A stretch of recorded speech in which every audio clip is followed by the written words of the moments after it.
This was really awkward. Wait, is it going? You going?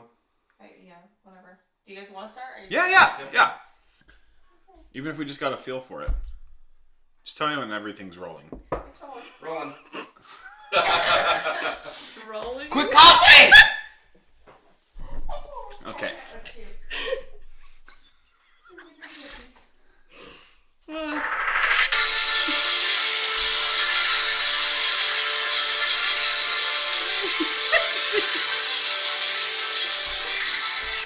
Hello. Welcome to the first Life Burrito podcast. What am I supposed to be looking at? There's two. I'm Nels. This is Candace. The Giggler. She'd be from House Giggly if she had a house in Game of Thrones. Oh my god. This is our first podcast. We decided to record it. Live video? Live? Not live. Not live. Live to us. We have several talking points, so it's going to be a little bit of a longer one because our first one we decided to do on the premiere of Season 8 of Game of Thrones. The best TV show ever made. Yes. In my opinion. In your opinion. Agreed. So, we're just going to jump right in now that you know our names and that we've made our awkward intro. I'm going to put this away. Alright, because I keep looking down at my phone every time I have nowhere to look. I'm just like, hey, I don't even what's know up? where What's up, phone? Okay. This one is titled A Chat of Ice and Fire. Let's start with the opening credits changes.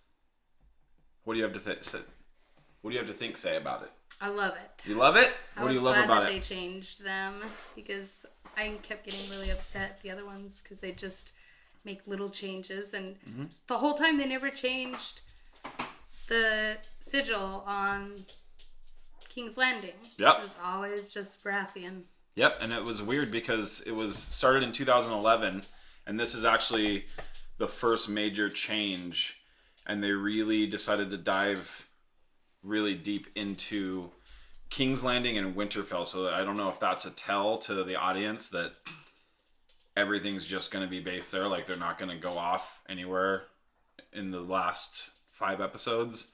Who knows? It might just all be there.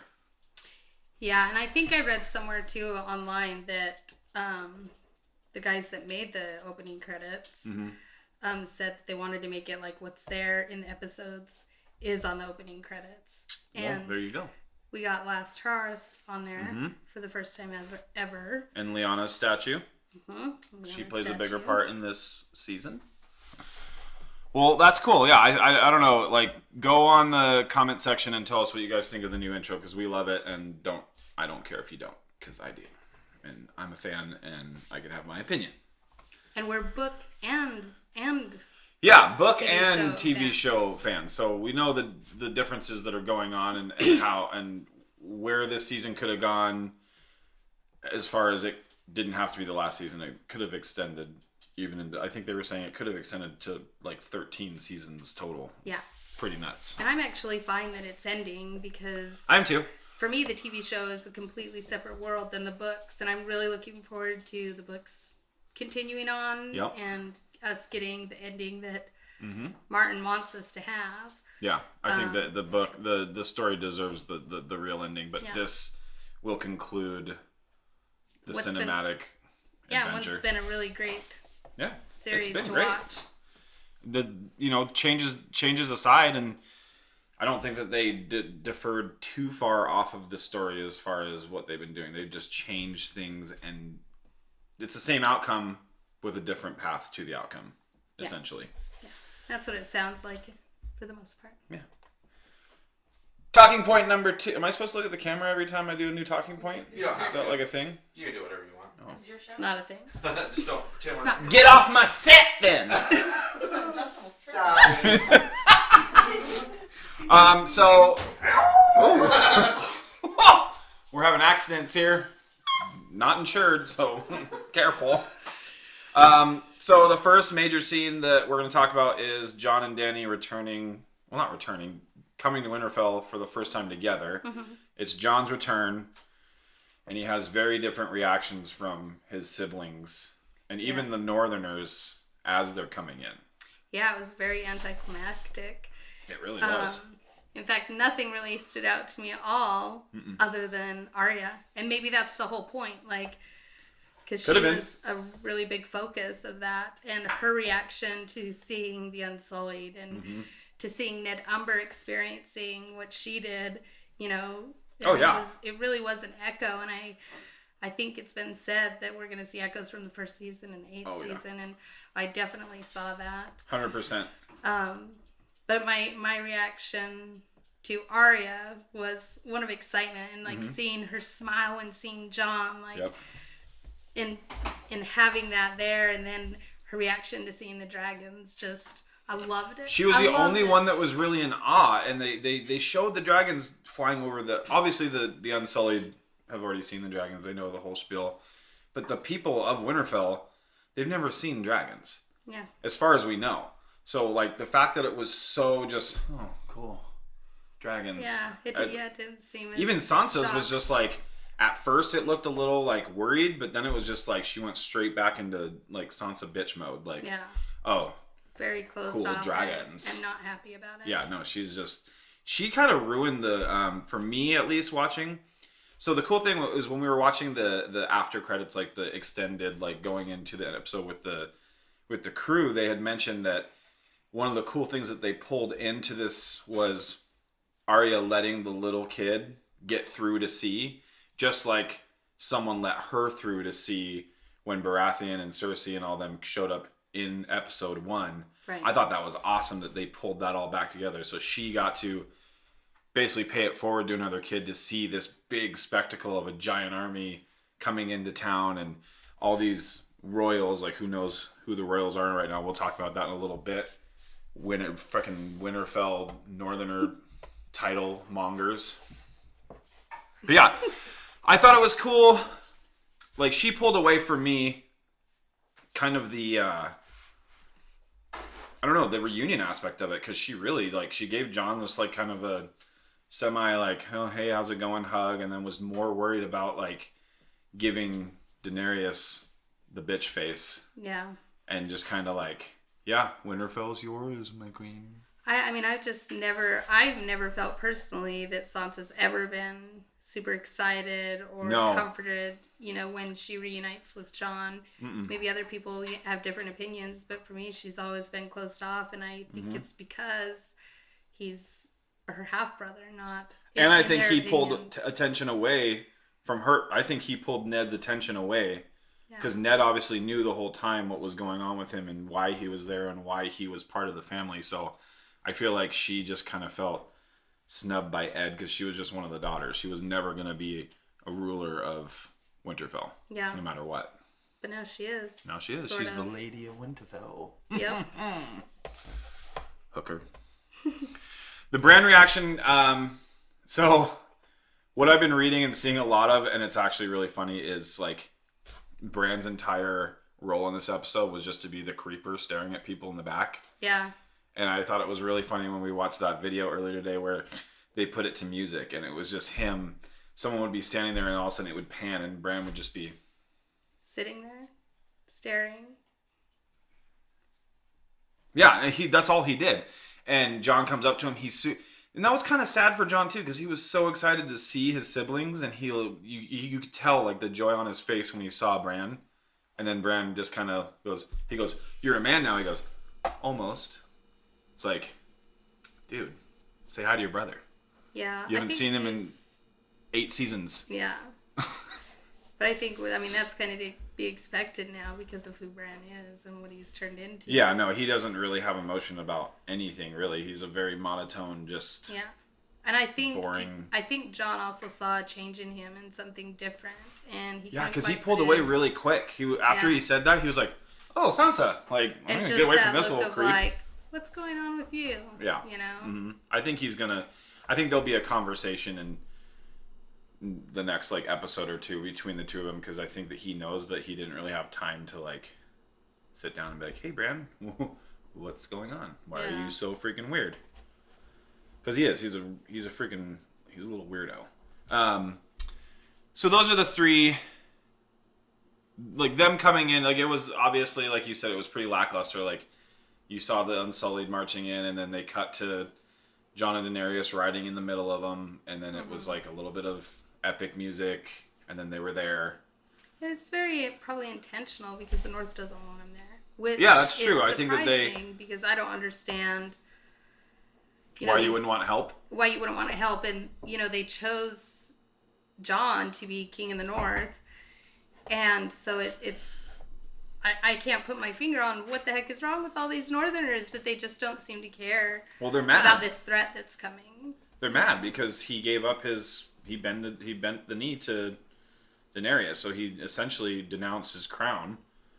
And if you know from even just the books or watching the series, Northerners don't like outsiders. So the fact that their king that they appointed bent the knee to her, they're probably just pissed. So they're like, okay, well, we have to stand here because they're coming into town, but we're not going to be happy about it. Like, there was nobody even like waving. Like, it was a very eerie, and they even shot it in a very gloomy way. Like, it was very... Yeah. Like, they didn't want them there. No. Mm-mm. Well, we'll go on to the next point, which I wrote down as sending Ned Umber on a mission to bring his people back to Winterfell. And it was more for me, after watching it the second time, yes, there's been multiple watches, and there'll probably be another tonight just to talk about all the things that we missed in this podcast. But that's the Life Burrito for you. Sometimes you go to Chipotle and they don't put the freaking Pico de Gallo in, and you just got to deal with it. So sending Ned Umber out for me, really, you like that one? Yeah. I sell jokes. For me, it was more of a selfish thing because he came out and he was obviously this young little boy. He didn't even know how to address anybody in the proper way, but he's the Lord of Umberville. Last Hearth. No, but so he didn't even know how to address anybody, and then he says, I need more horses and wagons to bring my people here. They were like, go, we'll give you whatever we can, but they weren't interested in bringing the people back. They were only interested in bringing the bannermen, the warriors. I don't really think they cared if he was bringing back their people. Yeah, I'm not sure. To me, it's just interesting that obviously, he needs these things to get everybody to Winterfell. And we don't know that whole backstory, like who came with them and yeah, they didn't. Who went back. But I'm assuming that everybody who helped to bring these horses and carts, that even if it's people from Winterfell in that area, and we didn't even get that. Yeah, we didn't get that. I mean, they're all part of the Army of the Dead now. Yeah, because did they say go back and tell everyone and then like send us a raven and then we'll send all the carts and horses? Like, or did they send that with him? And I wonder if anybody left. Like, we don't know if anybody survived. It doesn't seem like anybody did at all. No, so it doesn't. Everybody It's there a is just ghost gone. town when they get there. It's Yeah. crazy, and it's a very when we don't know what happened. We don't know how it happened or how fast it happened. When they panned into that scene, I was like, "Oh shit, something's going down." Yeah. Mm-hmm. Make sure you bleep that shit out. Next talking point, we can touch on this kind of on the quicker sense because we already talked about it a little bit earlier, which is Sansa's attitude towards absolutely everything. Yeah, I mean, she's very cold, and I can't tell if it's because of what, I mean, part of it's because of what she's gone through and what's happened, but it seems like there's other stuff going on. Like, she says she trusts Jon, but at the same time, her actions are saying the opposite. Yeah. Like... Actions speak way louder than words. Like, he's concerned about the threat in the, in the North and the Night King and his army coming, and he needs allies and he needs people to fight them off, and she's more concerned about protecting the family. Yeah, about protecting their family and protecting their titles, and Jon having bent the knee, and she doesn't seem at all concerned of what's coming for them. No, it's crazy. It's almost like she thinks, well, I've been through a sadist rapist, and I've been through Joffrey, I've been through King's Landing, Cersei. I think that she either, like you said, one, she doesn't want to believe that something's coming, so she's just kind of like playing it off, Or she doesn't. maybe that's her defense mechanism. Like, oh, well, I'm just going to be worried about titles and who's what and who's who. And I'm going to be rude to the next ruler of the Seven Kingdoms. Like, you would think that her being such a title monger, that she would be kind of kissing Daenerys' ass. Because if she's going to be the queen and everybody knows it and she wants to keep title, like, why wouldn't you be polite to that person? Yeah. Especially back in those times where you can not look at a queen in the eyes and they'll kill you for it. Yeah. Yeah, I'm not sure what's going on there. I'm not sure what she's thinking or... Maybe she's trying to make a stance or like show that she's got some cojones. Yeah.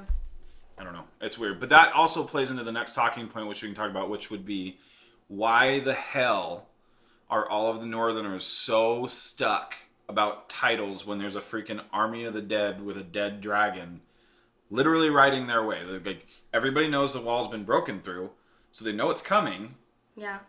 But they're worried about Jon not being the king of the North and whose title's who and what I can't even think of anything from the books that would even tell why they would be that way.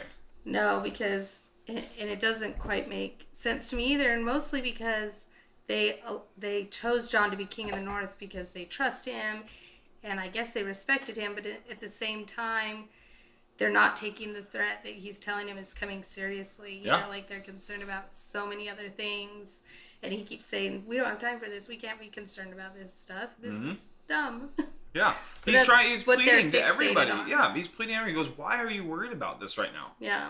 How about we figure out how to not all die and become the undead, and then once that all settles and the dust is settled, then we can worry about titles. I think it's absolutely ridiculous that that's even a point in here. It could have been left out completely and it would have been fine. Like, people worrying, like, they're worrying about, like, who's a king? Like, if you're all dead, like, ain't nobody gonna be a king. Yeah. But the Night King. That's my guy. And I guess I expect it more from the people that are from the South, you know, to act that way. But well, yeah, because that's traditionally in this world, it's the people in the South that are more worried about titles and the pageantry and all of that, and the Northern people are supposed to be the down to earth farmers and just chill people. Yeah. Like, I don't get it. It's super weird. Super freaking weird, Northerners. Knock it off. Nobody cares about your titles. We'll do another reunion here, and we'll talk about Tyrion and Sansa and their reunion. So not only did Tyrion walk over to see her, the what's his name, the knight of the Vale. Yeah. Like Lord Barristan, I think. Lord Barristan. I can't remember. I think. Don't burn us for not knowing that name. I swear. He obviously does not like Tyrion. So, because he completely ignores him, but it was kind of that was one of the weirder reunions for me because it was kind of playful, but at the same time, he's kind of like, hey, yeah, thanks for leaving me out to dry right after the king got murdered. And she goes, well, we both survived. Like, just like super brushed over everything. And I don't know if that's more playing into her defense mechanisms. She's not trying to show emotion or anything to anybody, but I thought that was going to be a little bit more of a fun reunion because of their interactions in the past. And I think it would have been had he not arrived as Hand of the King or Queen. That's true. To Daenerys. Yeah, I guess that's true because everything is rooted in her not liking Daenerys. So I think that really influenced how she reacted to Tyrion. That's true. I mean, it's a good point. I think anybody that is tied to that section, she's going to have a problem with no matter what.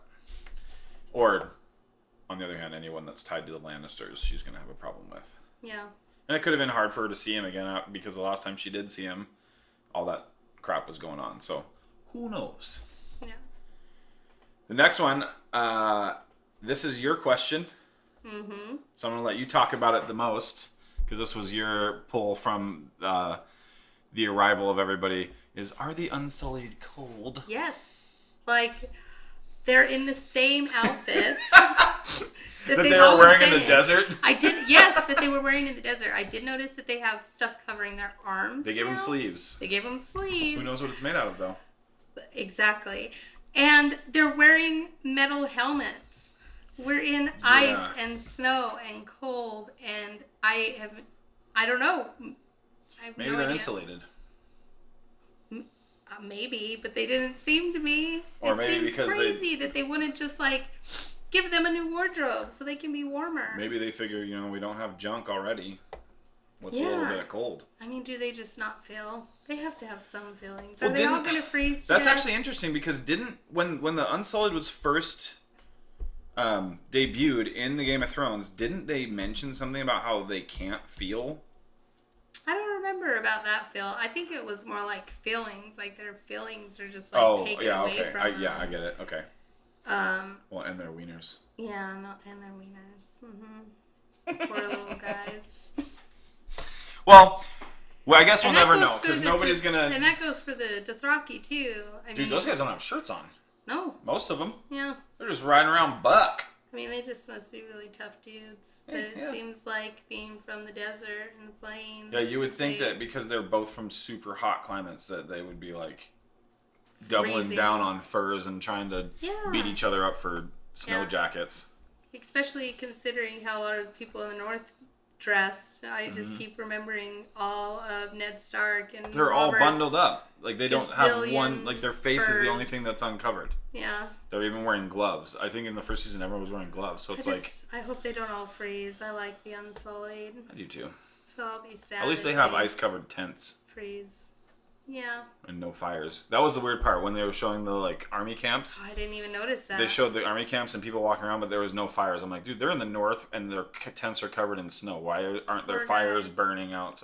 I don't know. Poor Maybe guys. they don't want to Stay warm, Unsullied. let the Stay dead warm. army catch a whiff of smoke. A little whiff. A little whiffer. Next one, and this has been getting like massively talked about all over social media. Like this is one of the big takeaways from, and it's almost like becoming a comic thing.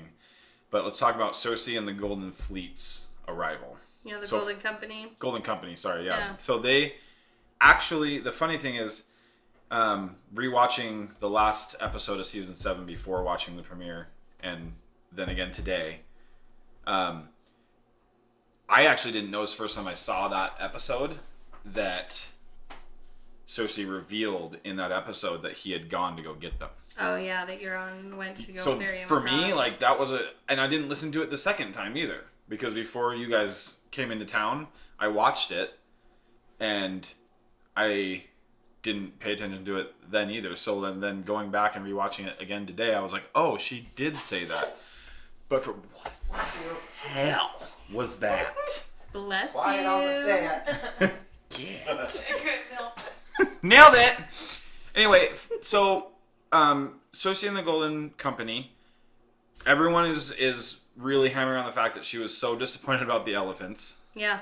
and for different reasons. One, like people are like, you're like the most cunning and evil and murderous person that makes all of these plans and it has to be so smart to get all these moving parts work, but you don't understand that an elephant can't go on a wooden ship. Yeah. Okay, so I really wish Cersei would have got her elephants. no. She paid for them. I know she paid for them, but that just kind of harkens back to when she was like a bratty little girl. Like that's such a bratty little like, oh, I got this army of 20,000 soldiers, but no elephants. I know, but she paid for the elephants. The Golden Company is supposed to have elephants. That's true. People were really, really on that. I don't think the elephants would have secured her the Iron Throne, especially with dragons in the game. But I definitely wish we would have had some Would have seen more that? elephants. Yeah, for sure. But there's also the point in that exact same scene of Euron and her hooking up finally. Yeah. And she turned on a dime, so you know there has to be an ulterior motive there. There has to be, and I really wonder what it is. I wonder what she has going on. She didn't seem like she was thrilled or happy. nor did she seem displeased. Yeah, and he was, of course, she said the line, I've never met a man, you must be the most arrogant man in the world, because he kept asking like how I was. So was that him like playing her to make her think that like he's like so into her, or is he really just that insecure about how he is in the sack? I think they're definitely playing each other. Yeah, there's something going on there on both sides, because he's never been a like Boy Scout, like, oh, if I'm on someone's side, I'm on someone's side. He's about himself and himself only. Yeah. And I wonder what he's gonna do now that God got what he wanted. I don't know. Don't watch the rest of the video. We're trying to go areas. Following that scene, we'll talk a little bit about what we think is going to happen since Cersei sent, is it Qyburn? Qyburn to Bronn to hire him to shoot Jaime and Tyrion with a crossbow. I feel so bad for Bronn. This isn't the Bronn that we have in the books. No. And so I feel so bad for him. He's just never getting what the Lannisters are promising him. Yeah, because he even mentioned, he said, your sister gave me a castle and a wife and got me out of that too. And then Qyburn quickly says, oh, that was Jaime's fault. Yeah. So I think he's trying to play that like, oh, and get mad at Jaime because you're getting hired to go murder him. So I'm curious what Bronn's going to do. He's always said that he is out for number one, and That's he knows always what been he his wants, motto. So Just all about me. He didn't seem excited about it, though. No. So I don't know what he's going to do. I think it'll be really interesting to see how that aspect plays out, because that was a very... Obviously, we knew that Cersei was going to do something because she was still seething and pissed off about Jaime keeping his word and riding to Winterfell. Yeah. And I think this also proves that she's not really pregnant. Like, I don't see her offing Jaime if she really was. Well, either that or she's pregnant. just that heartless. She's become that cold and heartless. And she's drinking again. Yeah, she's drinking wine. So, I think she's going through menopause. Hey, maybe. So that was, honestly, like, everything with that was just like, it's getting to the point now where like Cersei has obviously, or she's shown her true colors many times, but this is like a real like, okay, no, she really is a murderess. Like, yeah, and she doesn't seem to really care if the dead do come. Like, she saw one. No, it's like she thinks that she's safe, and she doesn't necessarily think that they're going to win or survive. But does she not care if they continue south to her? Does she think that the Golden Company is going to be her saving grace? I think that, and I also think she does have enough faith in what they have up north to where she thinks that they're going to win, but they're going to be so wiped out after that big battle that it's going to be basically just sweeping up the crumbs to take over the realm.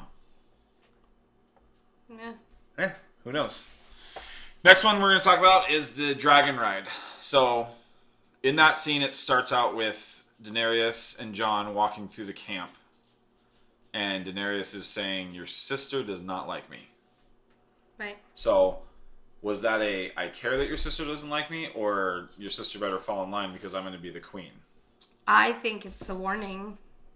I definitely think it's a warning. She can't just give in and let Sansa disrespect her. Oh, yeah, for sure. Because she's Jon Snow's sister. Yeah, no, I don't. I believe the same thing too. I don't think, it was a courtesy warning. Yeah, I think it was hey, we're together now, so I'm gonna give you this, but I'm not gonna take your sister's crap at all. Yeah. And it's crazy because did Dany meet Arya? Because her meeting with Jon was private. There, yeah, we didn't see Arya. Yeah, so I don't even think she's met Arya yet. So that starts out with that, and so you get that little dialogue started, and then what the hell's up with them not even showing, like, they don't need to be like outright about it, but they need to give Daenerys some sort of like either aha moment or emotion about the fact that Jon can not only touch a but then ride a dragon. Yeah, and how does she not know that he's a Targaryen? Yeah, I don't know. She's I mean, supposed to be the ruler of the seven of the dragons and kingdoms seven, and like know all of her family history, and yet she doesn't even like twitch at the fact that this dude can just like. I think that there's probably a few things going on here. I mean, I told you before, like in the books, it seems like, from what I can remember, it's been years since I read the books, that not all Targaryens were dragon riders, or could be. You know, like some would be able to form that bond, But wasn't it? and only others were burned Targaryens? alive. But yet the Targaryens were the only ones that. So that would, did. to her, she should look at that and say, that's like a huge. Like, the I dude think can it's ride a a huge dragon. thing. It's a huge thing, and she doesn't even seem to bat an eye about it, and he doesn't either, really. You know, I think Jon Snow is got on just that that dragon. simple, like that. He's just that's his character. Like, yes, he's broody and all that, but he's just a simple dude that follows his word and does what he says he's gonna do. Right. Like, he's not a plotter. He's not a liar. He's not any of that. So I think that maybe within that, because he's not the one that like plots and does like all these like intricate plans, maybe he's just that simple to where he just is like, oh well, maybe because I'm with her, the dragon accepts me. Yeah. But that could also come into play too. That might be in her mind too. She might think, oh, I have the bond with these dragons and I've invited him in as a guest, so maybe the dragons know that he's something to her, and that's why they don't. Yeah, maybe. And maybe that's what she thinks. Possibly. Because you had mentioned too that if one of the riders brought someone aboard, they wouldn't be in any danger because Right. they were a guest of the dragon. So who At knows? least not in any immediate danger. Yeah, so she either knows and doesn't want to say anything about it because then he would be a male Targaryen, aka would be up for the throne instead of her. Right. I mean, I wish there would have been just a little bit more of a reaction from her, whether or not she knows all the histories and all that stuff, Yeah. or if there is just a common misconception Yeah. because only Targaryens have been riders.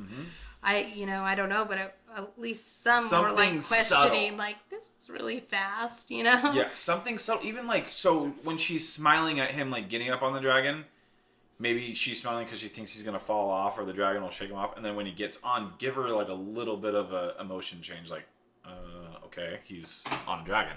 Right. Something to show us that like she's not just completely in the dark. Because I don't want to believe that she's just completely in the dark about it. Right. Um, And I don't think she is either. Yeah, and so after I'm gonna say I actually am glad that they didn't overextend the dragon riding scene.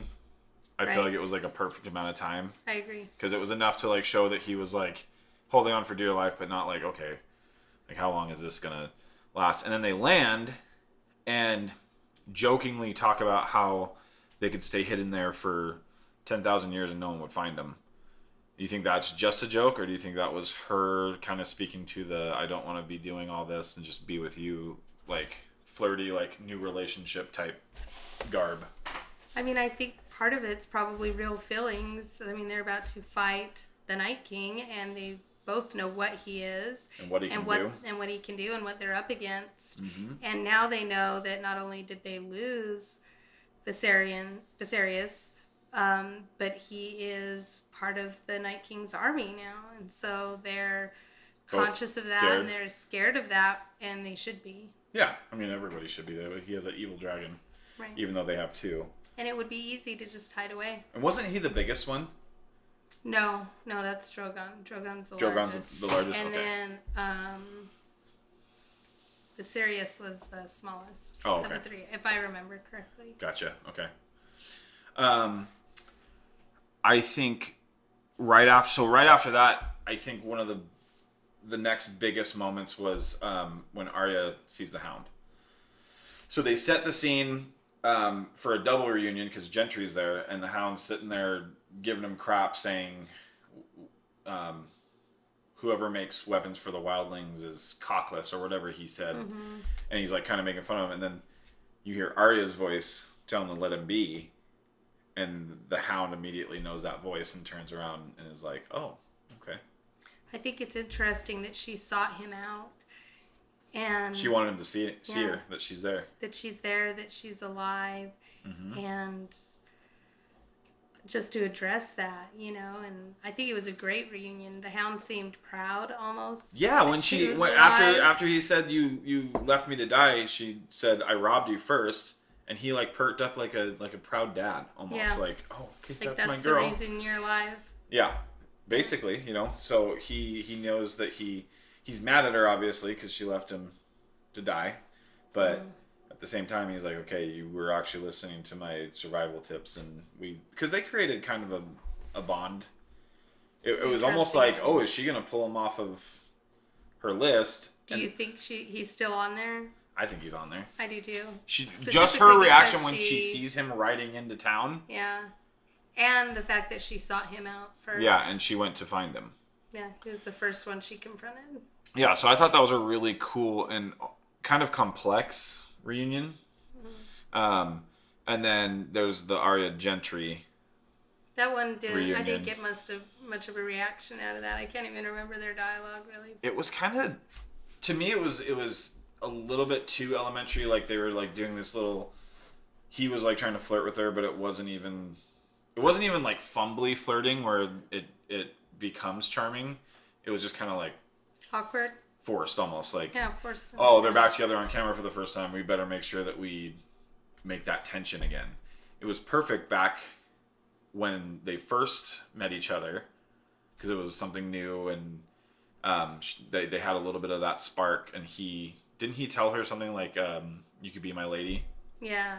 Yeah. So I think it was perfect back then, but they just kind of tried to put a fire back on that wasn't going to get put back on. Yeah, I just didn't remember much Especially with how much she's. about that reunion. Yeah, especially because she is an assassin now, so she has no feelings. Like she doesn't seem like she has the capacity to feel that way anymore. Or at least not. Even With though not him. right now, yeah, even with him. Then the next cool reunion was the Theon and Yara reunion, which I actually thought this was a freaking awesome reunion, the way it went down. Yeah, I was really excited about the headbutt. Just that smash right in the head. He deserved that. He deserved so much. He deserves that more from a than lot that. of people. And I am not a Theon fan at all. Even with what he went through with Ramsay, I was still like, Yeah. cool, dude, you deserve that. Yeah, I was just not his fan at all. But I like Yara, and I'm Yep. glad that she's back on. So Yeah, I was kind of worried about that. I feel like doesn't look like she's gonna be on. very long Yeah. or very much. You know, I feel like they when he kidnapped her and Theon jumped ship like the coward he is, I was like, oh, well, they're just tying up a loose end before the last season. I didn't think she was coming back. I'm And glad so she did. when we saw her and she had a little bit of dialogue with Euron, and then fast forward, Theon saves her, and then she gives him that really awesome headbutt, and then lets him up. And then when they're on the boats heading back to the Iron Islands, she pretty much calls him out and says, "You want to go fight for the Starks and make right what you've done." Yeah. And then it was quick enough too, where it wasn't like a long drawn out. Like we didn't have to go through everything with them, you know, because they're Ironborn. Right. It was straight to the point, hard, not very emotional. Just go do what you got to do. Don't really care. Yeah. So the next thing was actually for me when I saw Daenerys walking into the room, and it was Sam that stood up. Oh yeah. I knew shit was gonna go down. I was so sad. I was wondering if she was going to tell him and how he was going to react.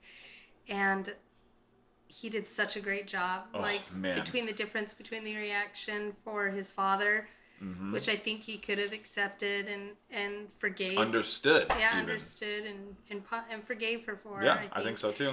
His brother was a totally different thing, and his brother wasn't a bad guy. He No. didn't deserve that. He was just a dumb kid that was loyal to his father. Yeah, doing what he thought was right. Yeah. It was And definitely not right. I feel so bad for Sam. So bad for Sam. And the fact that nobody's told him before then, like it had to No. happen in that way. And I think that's what led to what was the most shocking for me was how Sam told John about his lineage. Oh yeah, that was a. I didn't think Sam had it in him to be that way. I didn't think so either, and I wasn't expecting it at all. I thought he was going to be, very tender and sensitive, and He I did just not was out with it, He was and, out, and it was almost. I wouldn't say argumentative, but it was almost like angry. Like, dude, like you are the rightful heir to the Iron Throne. Like, get it through your freaking skull. These are your parents. Everybody know. Like, all these people know and have confirmed this. And then the look on. I mean, the cool thing was the look on Jon's face too, because it was almost like, I don't want to hear this, but like, what? What was that? Was that our alarm to stretch? Oh yeah, maybe that's stretch time. Okay, one topic and then stretch. Just stretch your arms. Get it real good. Time to There. stand. Yeah, okay, I can't feel my limbs. It's a straight ball shot. Is it? Yep. I'm into the ball shots. Oh, what happened? My phone. I can't touch him. I can't touch him. I can't touch him. I can't. Okay, there they go. Knees locked. All right, back down. Stretch time's over. Thanks for the alarm. It's good to stand. It is good to stand. That message was brought to you by walking, the healthy option. So it was surprising that Sam, and this was almost kind of like the first time Sam had really made that kind of stand to Jon. Yeah. Because he's had his moments with him, but that was the first time he was really like, no, like, you're going to listen to me and not, like, usurp me or tell me that I'm wrong or tell me to just forget about it. Like, you're going to listen to what I have to say. And I thought that was really cool. And the way he freaking delivered it was just... Oh, man. Boom. I loved it. She's not the queen. I loved it. And that came from the reason that he was so... And he said it a couple times. She's not the rightful queen. You're the king. It's because obviously what he just found out, and so like he's definitely not a fan of her. Yeah. Like kill his is probably like, yeah, kill my dad, but my brother, like, what the hell? The emotion change in his face, and that guy did a great job. He did. Persuading us that he was severely heartbroken, and he had Ser Jorah there, so. He's like thinking this is going to be like such a great conversation, and then he gets crushed. Yep. And I don't think Daenerys cared because the way she was like Tully, like said his name. I think she cared for him and how he was feeling, but in her mind, she did what was necessary. Yeah, that's what she needed to do. And so while she's somewhat sympathetic for his feelings and what's happened, she doesn't have guilt about it. She doesn't have guilt about it because they stood against the crown, and that's just what they did back in the day. So that was a cool. That went from a very like awkward and like, oh, sorry, killed your family, to and then he before he went and talked to Jon, he went and Creep Boy was out creeping around. Bran is everywhere, and I love it. And yeah. He's always. It's almost like a joke. It's almost like a joke to me though, because like they just pan to him, and it's just. I guess it's really showing us that he is ready. Like he can control his sight to be able to focus in where he needs that's why to he know knows what's happening, so he knows where to be and when to be. And I think it's been a great way to show us that he really is getting the hang of this. And he's ready. Well, and that goes back to what I said when Jon said, you're a man now. And he said, almost. Maybe that meant I'm almost there. Like, I'm almost transformed into... Right. He's almost ready. Just like Uncle Benjen said he would be. Yeah, that's true. Which we still don't know. Do we know if he died? Last we saw him, he was in a pile of walkers. Right, so he was in a pile of walkers. And he's probably going to be the walker that's swinging a blue flame. Hopefully not. It would be horrible. Swinging around trying to get people and he's just taking out the army of dead. It'll be interesting to know, like, if he did turn or if they completely finished him off or if the Children of the Forest magic somehow helped him in some way or another. If we'll see Uncle Benjen again or not. Could have been either. I mean, they set it up to where it could be any of those outcomes. So the next thing is when it fades to Last Hearth, and we find out that Tormund, Beric, and Edison are alive. Are alive. Yeah, are alive. Oh wait, no, Also- Edison wasn't with them at Eastwatch. He was still back at Castle Black. He was at Castle Black, so they've obviously received their ravens and headed to Winterfell. And Last Hearth is the first place they stumble upon where they are all reunited. Which He's got still, blue eyes. which still bugs me. Yeah, he's got blue eyes. I've always had blue eyes. Yeah. The thing that still, but like, even though yes, I was super stoked that they were still alive because the last we saw, they were at where the wall was broken, so very easily could have written them off the show. Like that could have been their end. And we just didn't know. And we just didn't know. I don't think they could ever get rid of Tormund, though. Well, no, because he's got to go after Brienne. Yeah. Yeah, he's got to get his girl. Yes, he does. Yes, he does. You go get her. But it was just like, to me, it just... Me? No! We're talking to Tormund! Talking to Tormund. So he's got to go get his lady. Yes. His lady knight. And, you know, the thing that... it just bugs me that we don't know what happened there.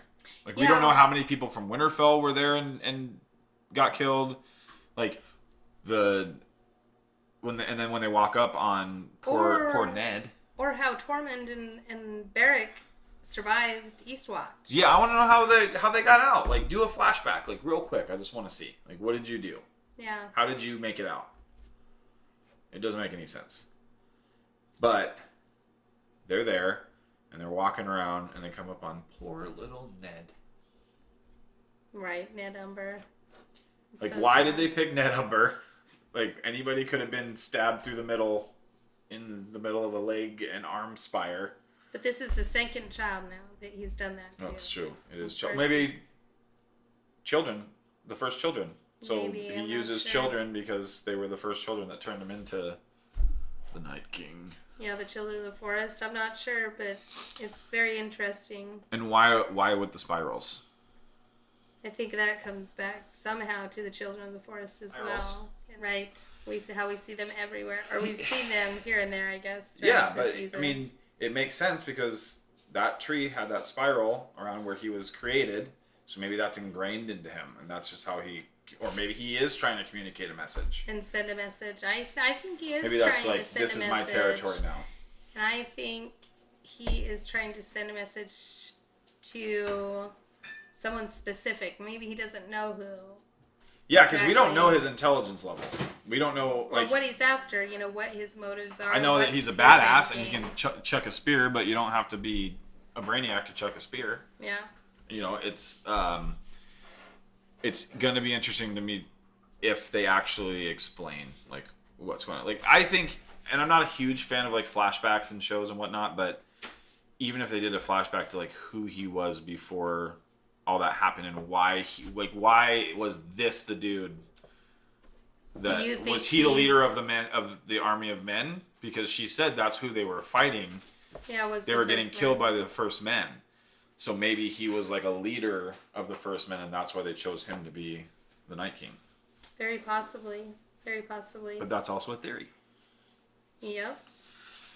So yeah, Lost Hearth was kind of depressing. It was very depressing and shocking. Oh my gosh, Ned Umber. I didn't like the zombie tactics where he all of a sudden I'm trying to kill him. Like, I get it. It has to be shocking, and that probably got like there were 17.4 million people that watched the episode, so I guarantee at least 1 million people jumped. Like, still got scared by that. But you know, end of the day, you're not gonna like every little piece of every episode. A lot of people didn't like this episode at all. They were pissed. They were like, I want action. If there's only 6 episodes, I want blood and guts and battle for the entire thing. But you have to have a setup. You have to have dialogue because so much happened in season 7. Then it just abruptly ends. And we wait 2 freaking years for the next season. I think they did a great job. I wasn't disappointed at all in this episode.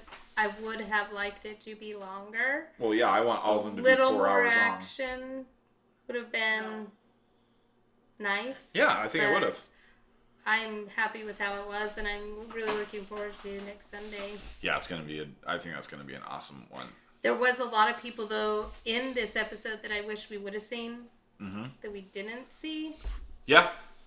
I wish Hodor would have made a comeback. Hodor. Yeah. Hold the and door Gilly, forever. And Gilly. Yeah, Gilly. I'm They a brushed Gilly over. fan. They brushed over her. It's just they're how's Gilly and little Sam? We Fine. didn't see her. Yeah. I wish we would have saw her. Yeah. I wish we would have saw more of Tormund, Yeah, that would have been cool. and Barrack, and Ed. Mm-hmm.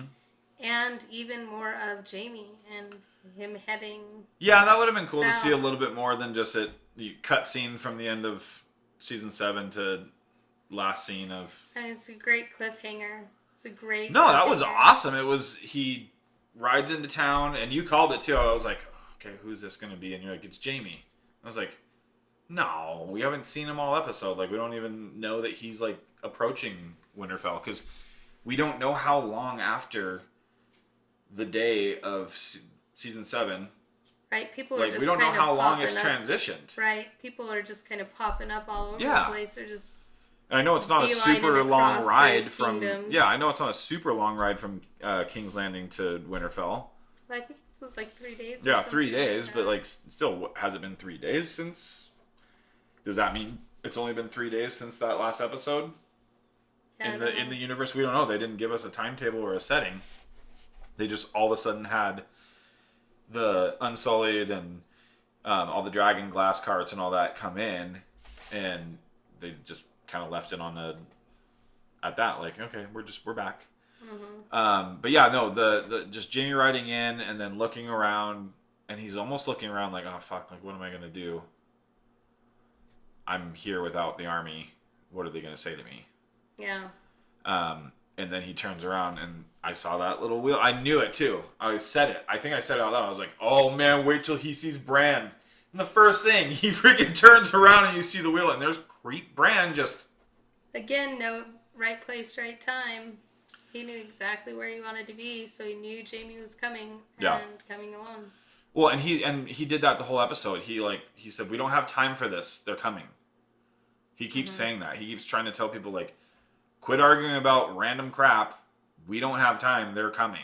See, he Right. knows, and nobody's listening. They're kind of like, okay, the weird wheelchair kid on the side is talking again, like, but he kind of puts off that vibe too. So like, people just, how do you trust him if he's just like weird all the time, you know? Yeah. So yeah, no, I thought that was a great way to end the episode.